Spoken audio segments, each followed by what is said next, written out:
Hello hi అండి, నేను మీ Pallavi. Welcome back to my channel Pallavi Chilakamarri blogs. Today recipe pulihora అండి.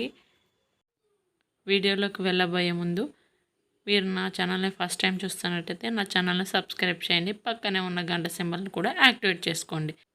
పులిహోర పులుసును ఎలా చేయాలి, అలాగే పులిహోరను ఎలా కలపాలి ప్రాసెస్లోకి వెళ్ళి చూసేద్దాం పదండి.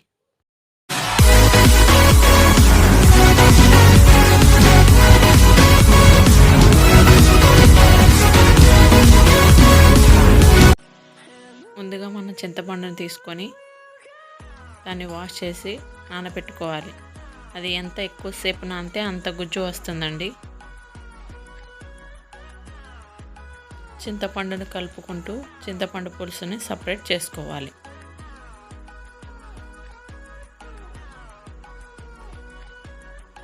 కొంచెం కొంచెం వాటర్ వేసుకుంటూ చింతపండు పులుసును సపరేట్ చేసుకుంటూ ఉండాలి.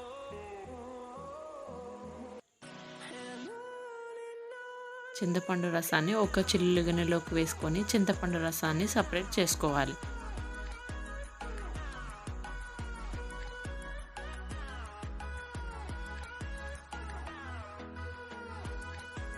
మళ్ళీ చింతపండు రసంలో కొన్ని వాటర్ వేసుకొని మళ్ళీ చింతపండు రసాన్ని తీసుకోవాలి.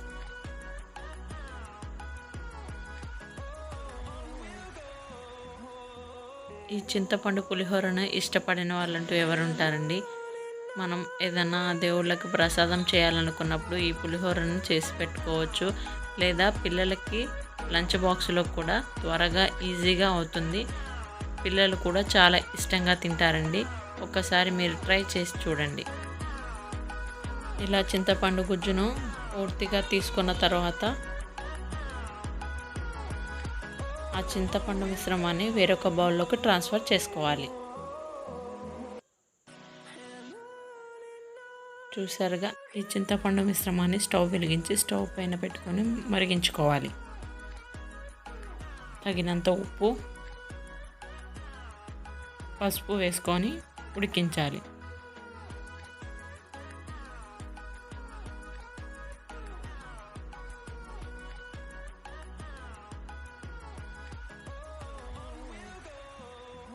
కరివేపాకు, పచ్చిమిర్చి ఘాట్లు పెట్టుకొని వేసుకోవాలండి. తర్వాత కరివేపాకు చాలా వేసుకుంటేనే టేస్ట్ ఉంటుంది. కరివేపాకు,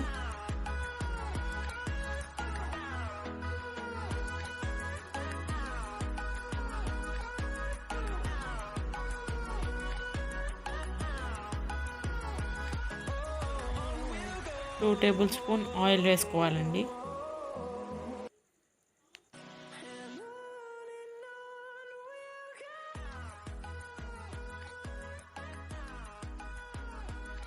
ఇలా మరిగించుకోవాలి.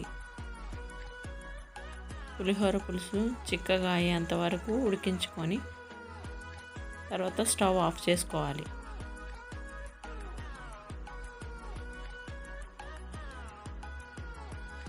ఈ పులిహోర పులుసు చల్లారిన తర్వాత ఒక బాక్స్లోకి స్టోర్ చేసుకొని ఉంచుకుంటే 15-20 రోజుల పాటు నిల్వ ఉంటుందండి. మనకి ఎప్పుడు కావాలంటే అప్పుడు మనం పులిహోరను కలుపుకోవచ్చు.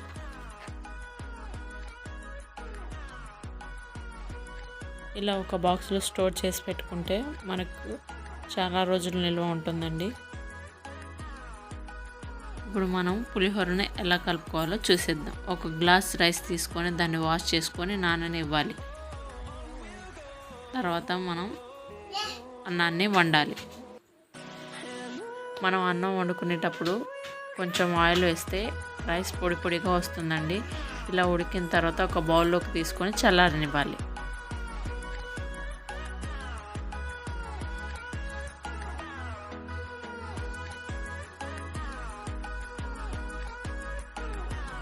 ఇప్పుడు మనం తాలింపు వేసుకుందాం.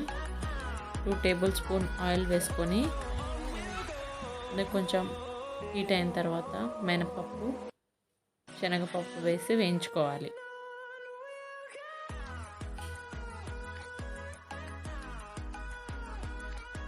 తర్వాత కొన్ని పల్లీలను కూడా వేసి వేయించుకోవాలి.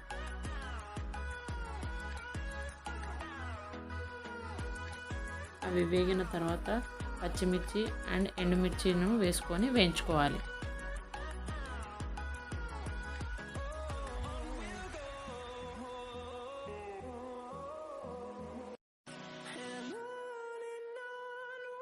కరివేపాకును కూడా వేసి వేయించుకోవాలి.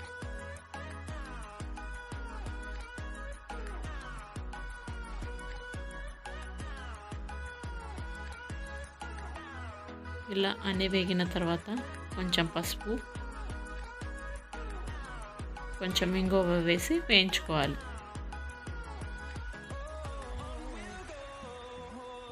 వేగిన తర్వాత స్టవ్ ఆఫ్ చేసుకోవాలి.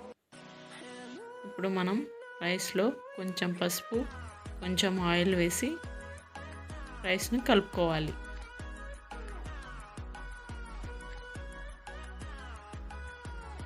పూర్తిగా రైస్ మొత్తానికి కలిసేలా కలుపుకోవాలి. ఇలా కలుపుకున్న తర్వాత కొంచెం టేస్ట్కి సరిపోను సాల్ట్ వేసి కలుపుకోవాలి. పులిహోర పులుసులో ఉంటుంది కాబట్టి చూసి వేసుకొని కలుపుకోవాలి. ఇప్పుడు పులిహోర పులుసును వేసి పులుపుకి సరిపోను పులిహోర పులుసు వేసుకోవాలి. తర్వాత మనం ముందుగా తాలింపు పెట్టుకున్న తాలింపును వేసి కలుపుకోవాలి.